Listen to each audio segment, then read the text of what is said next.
உங்களுடைய செய்திகளை உடனுக்குடன் பார்க்க லைக், சப்ஸ்கிரைப் செய்யுங்கள். நன்றிகள் பல.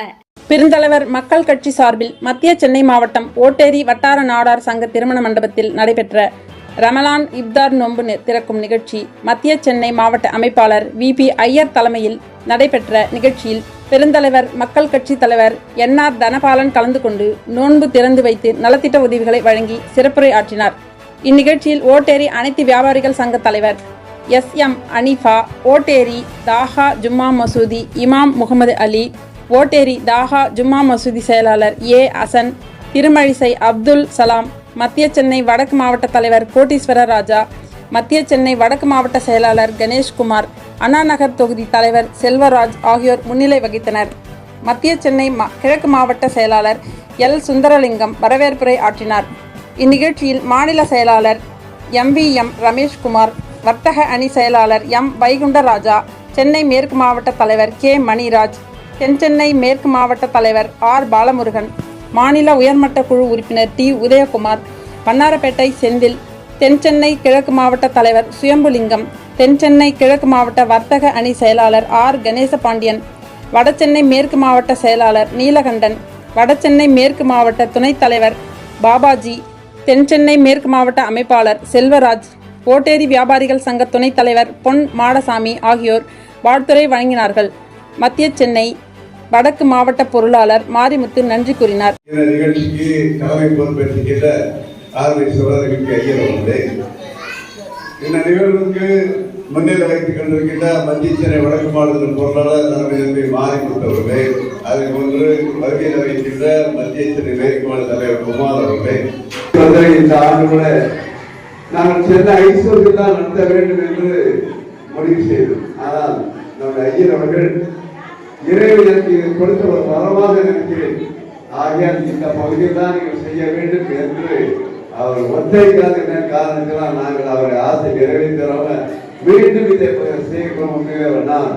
அவர் அதாவது சொல்ல வேண்டுமா, நீங்க பல அவர்களை எப்பொழுதுமே அதாவது ரொம்ப பக்தி வைக்கும், அதாவது நிச்சயமாக பக்தியவர் ரொம்ப நல்லவர், ரொம்ப அமைதியானவர், தாமதம் இருந்தாலும் இந்த நிகழ்ச்சியை ஆரம்பித்த மாரீஸ்வரர் என்பவர் ஆரம்பித்த பிறகு அதாவது நம்முடைய இன்னும் சேர்ந்து வியாபார நிர்வாகிகள் செய்தார்கள்.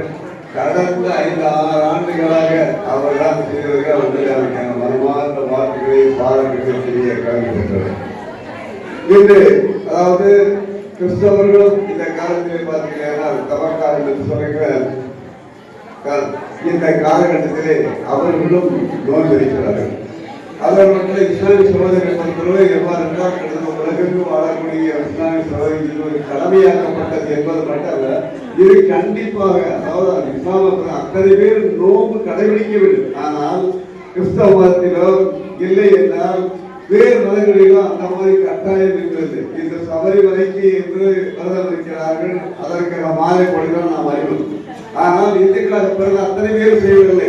அதை பொறுத்தவர்கள் அதில் பற்று கொண்டவர்கள் இல்லை என்றால் வேண்டிக் கொண்டவர்கள் அவர்தான் செய்கிறார். ஏன் அதே போன்று பார்த்தீங்கன்னா புரட்டாசி மாதம் பெருமாளுக்கு என்று சில விரதம் இருப்பார்கள். அதே போன்று பார்த்தீங்கன்னா 6 மாசத்தில் அம்மனுக்காக என்று செய்வார், அம்மனுக்காக கூடுதல் நிகழ்ச்சி, அம்மனுக்காக காப்பு கட்டுவார்கள். இதெல்லாம் நாம் பார்த்திருக்கோம். ஆனால் எந்த மதத்தை பொறுத்தவரையும் நீங்கள் அத்தனை பேரும் இதை நீங்கள் நோக்கு கடைபிடிக்க வேண்டும், இல்லை இந்த விரதம் இருக்க வேண்டும் என்ற ஒரு கட்டாயம். ஆனால் முஸ்லீம் பொறுத்தவரை இஸ்லாமியர்களை பொறுத்தவரை இது கட்டாயம் என்று நாம் எல்லோரும் அறிந்தோம். ஆனால் அதே சமயத்திலே நீ நோயாளியாக இருந்தால் இருக்க வேண்டும் என்பது அல்ல, வேதனானோடு இருக்க வேண்டும் என்பதும் அல்ல, நீ வெளியூர் சென்றாலும் இருக்க வேண்டும். ஒரு வேளை நடைபெற்று நோய்வாய்ப்பட்டிருந்தாலும் ரம்ஜானுக்கு பிறகு நீங்கள் அதை நீங்கள் தொடரலாம் என்று இருக்கிறது.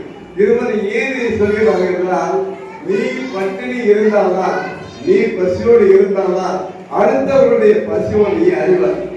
அப்பொழுதுதான் உனக்கு பொறுத்தவர்கள் இந்த 1 மாதம் நீ இருந்தாலா பட்டினி சொல்லுவார்கள், நீ வெறும் பட்டினி இருந்தால் பட்டினி இறைவன் அடைந்துவிட முடியாது.